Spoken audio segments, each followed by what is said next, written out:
Hi guys, welcome to part 2 of the Mini Drak Build video. What you see here is the installation of the wing joiners. These are 3D printed from ABS plastic. Of course you can also use the supplied Velcro.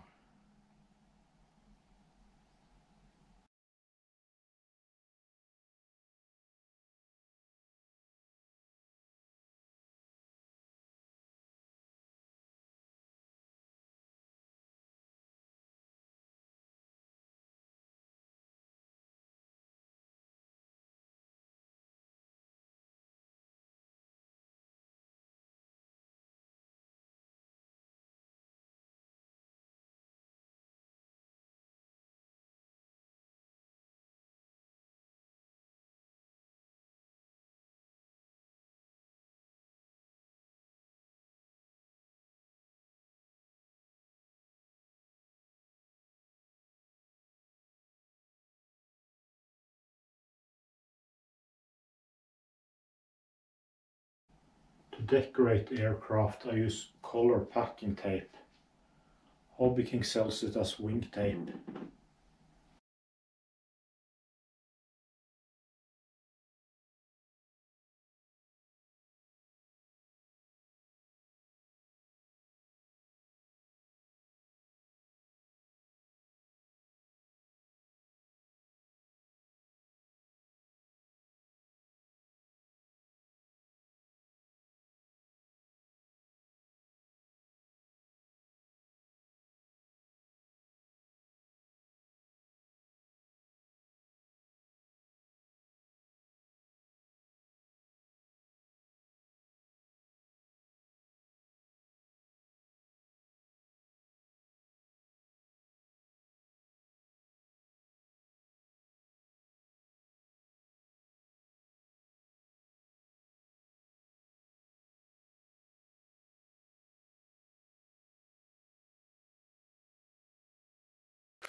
When it comes to wiring, we all have different styles.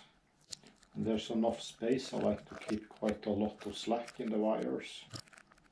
Of course, what really matters is the safety and integrity of all the connections.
After installing all the wires and testing all the gear, I rip everything out and glue down the vector. I just use goop and glue it straight down to the floor. With all the electronics out, it's easier to install the lids. Vantage point she found before, and we all give a cheer as we see in the monitor, as though by some miracle, that the sun is indeed still with us and poised in deep communion with the earth. I'm reminded of a passage from the ancient Egyptians: in one little moment of time, and then thou dost sink down. The scale and complexity of certain mounds to have evolved in North America, and accordingly, no further investigation of this rather intriguing anomaly was ever undertaken. The 1980s are long gone, however, and in the 21st century, as we'll see in part 2, new evidence has emerged that calls all the old certainties into question. Part 2. New World. It was on September 18th, 2017, and the polite refusal came on September 20th, not from Dr. Desmarais himself, but from Rebecca Handelsman, the museum's communications director, on the outset with the excavation of a controversial site near San Diego, and had published a paper in 2017 claiming that humans had been present there as early as 130,000 years ago. The paper was a prominent one, since it appeared in the prestigious scientific journal Nature, and almost immediately aroused the fury of archaeologists committed to a much later date for the peopling of the Americas. Among them was Professor Donald Grayson of the University of Washington. I have read that paper, he sniped, and I was astonished by it. I was astonished not because it is true at Southern Methodist University in Dallas, Texas, also dismissed the paper. If you are going to push human antiquity in the New World back more than keep it under wraps, he advised, no one will believe you. But Desmarais was sure of the evidence and decided to go ahead. The Nature paper, published in April 2017, was the result. Don't say a word about lost civilizations. Could Desmarais' claim be true? Rather than having been in America for 30,000 years or less, as archaeologists have recently been dragged kicking and screaming to accept, could our ancestors have populated the continent 130,000 years ago or more? If the facts checked out, and I had to keep reminding myself, despite the hostile reactions of some academics, that Nature would not have published the paper without having it thoroughly peer-reviewed first, then they raised serious question marks over how complete our understanding of prehistory really is. In particular, and to get right to the point, what could those very early Americans and their descendants have been doing during all the tens since long before the publication of Fingerprints of the Gods in 1990 on my own work? Is it possible, I asked, that missing pages in the story? I also asked which species of human he thought might have been involved at his site. Were they anatomically modern? Were they Neanderthals? Were they Denisovans? Or were they one of the several other species of Homo that will likely be identified by further research in coming years? For days I heard no more, and then, on October 2nd, 2017, Rebecca wrote again to report I would have been cautious too. Indeed, I was quite surprised that he'd agreed to talk to me at all. Had been devoid of any human presence until less than 4,000 years ago. To put that, Stonehenge and other great megalithic sites had been built across Europe. Likewise, by 4,000 years ago, our ancestors had been in Australia for about 65,000 years and had found their way to the farthest reaches of Asia at almost equally remote dates. So why should the Americas have escaped this global migration? Questions of early man in America became virtually taboo, and no anthropologist desirous of a successful career would tempt the fate of ostracism by intimating that he had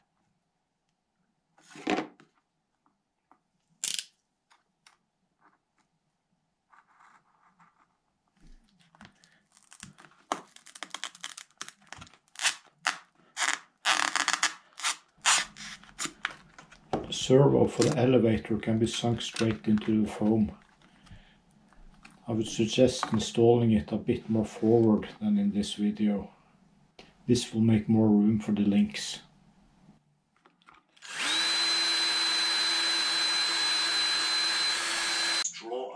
attention to the epoch of the Younger Dryas between 12,800 and 11,600 years ago, and through the symbolism of the return of the phoenix to the epoch that falls half a precessional cycle later, that is, once again, our own epoch. The targeting here is not so precise as that afforded by the Göbekli Tepe pillar and the Mayan calendar, but then neither is the science by which the impacts that set off the Younger Dryas are dated to 12,800 years ago. The resolution of the carbon-14 evidence upon which scientists base this chronology means that a tolerance of plus or minus 150 years must be allowed. In other words, the Younger Dryas comet, let us for convenience refer to it as the Phoenix, could have struck the Earth. So the geometry is a little bit weird here because of the closeness of the server to the control horn, but I will fix that in my remote control electronically. But Google Earth, or an overflight, reveal its obvious crater-like appearance. Most geologists agree that it is the result of some kind of explosive event, but the nature of the explosion for a long while remained unsettled, and there were heated arguments between. It was routine practice for paleontologists from the NAT to monitor road grading in Southern California in case any important fossil material was exposed 1,800 years ago. The same epoch exactly that saw the equally abrupt sites like this. They didn't want to get blasted. It wasn't that the Cerruti Mastodon site was completely forbidden to America before they'd even set out on the epic migrations by which they populated the world. Having researched the Clovis First War exhibition honouring the Cerruti Mastodon site, out of the crowd Rebecca smiled. Despite the risk to his reputation of even talking to a pseudoscientist like me, he seemed relaxed and friendly. What's so special? And from the rocks and stones of various sizes found distributed around the site. The other pieces were taken away? Yes, Demarest replies. I mean, if it was equipment damage, there, another friendly, down-to-earth couple waited to welcome us into their home and feed us not only bright meadows at the river's edge. For geologists, the landform here is known as karst. Denisova Cave has had its A clevis will be soldered to this end of the push rod. In a Paleolithic context in any excavation, but also that at least some of these skills and technologies, like stationary drilling, with the use of This is the finished push rod. There's a carbon sleeve going over the piano wire, and the whole thing is covered with heat shrink. The servo horn cover is optional. It's from Park Flyer Plastics. They also made these Naka ducts.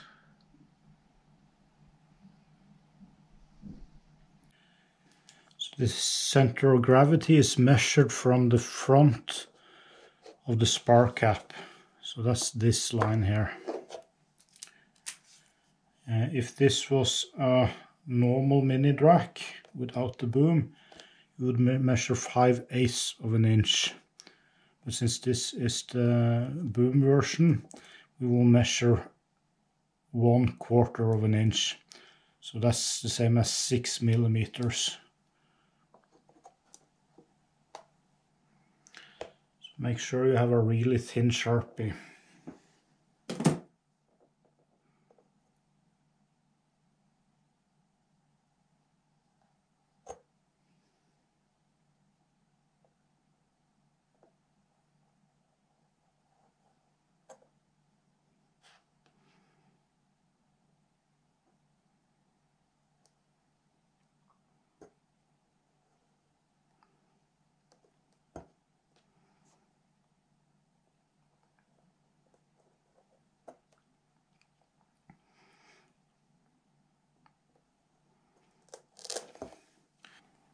So most of you will probably measure with these 2 points here. I like to use these instead, but that's a matter of taste really.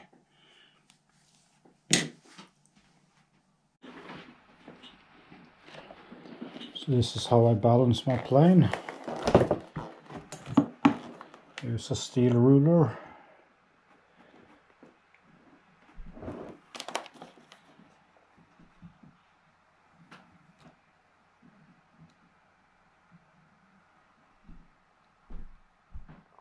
That's about perfect.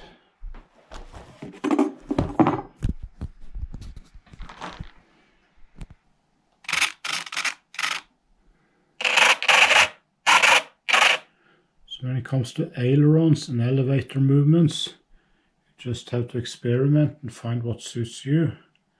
I use about 10 millimeters on both, and I can of course adjust this later to suit my own flying style. I also use about 50% expo. When it comes to powertrains for such an aircraft, there's so many options. So I use a Gens Ace 3300 mA 6L 45C, a Cobra Wing 80 amp ESC, and a badass 2820 1350 kV motor. People have also had great success with the 2814 1300 kV. It will run a lot more efficient with the smaller motor, but of course a tiny bit faster with the bigger one.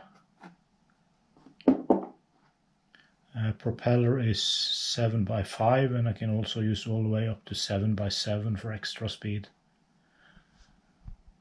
So let's maiden this thing.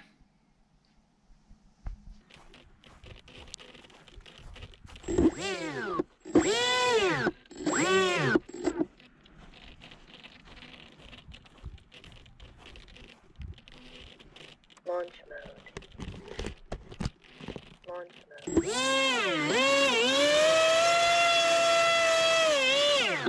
Launch mode. Launch mode.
So let's wrap this up. Thanks for watching, guys.